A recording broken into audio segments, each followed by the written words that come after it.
Nah, ini adalah challenge-challenge yang ada di server tradisional gitu ya. Dimana kalau kita di sini ada, saya kasih contoh 4 aja sih, 4 challenge gitu ya.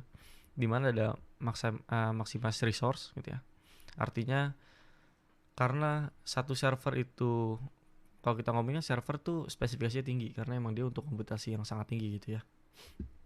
Nah, cuman sayang gitu kalau kita gunakan hanya pakai satu OS.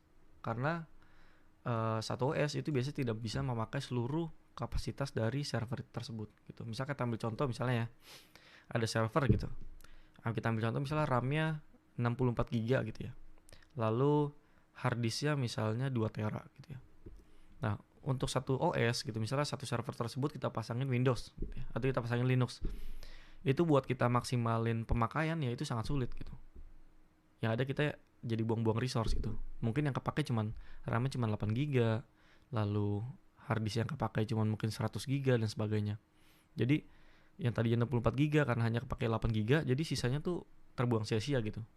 Karena kita beli RAM sebenarnya mahal kan. Kita beli perangkat tuh mahal gitu. Sangat sayang kalau kita misalnya nggak bisa memaksimalkan server yang kita punya gitu. Lalu yang kedua ada minimize physical server.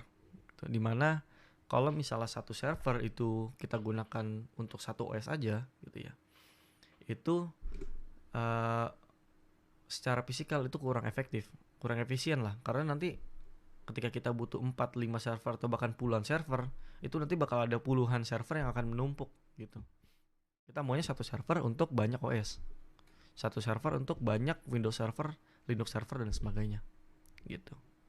Nah, itu adalah challenge yang ada di traditional server gitu. Lalu ada flexibility, dimana kalau kita ngomongin traditional server itu biasanya sangat sulit untuk melakukan migrasi gitu ya. Lalu misalnya backup server gitu ya, ada server yang mau kita backup nih atau kita snapshot, itu sangat sulit gitu. Jadi kalau ada server yang misalnya dari server A mau kita pindahkan ke server B, itu susah banget karena bentuknya fisik gitu. Beda dengan ketika kita pakai virtual. Kalau pakai virtual itu karena semuanya virtual, kita bisa dengan mudah kayak kita mau upgrade servernya, kita mau backup, kita mau restore, kita mau simpan, kita mau snapshot dan sebagainya, itu mudah banget gitu. Jadi secara manajerial juga menurut saya akan jauh lebih gampang gitu, akan mempermudah tim dari infra gitu ya. Lalu ada security gitu ya.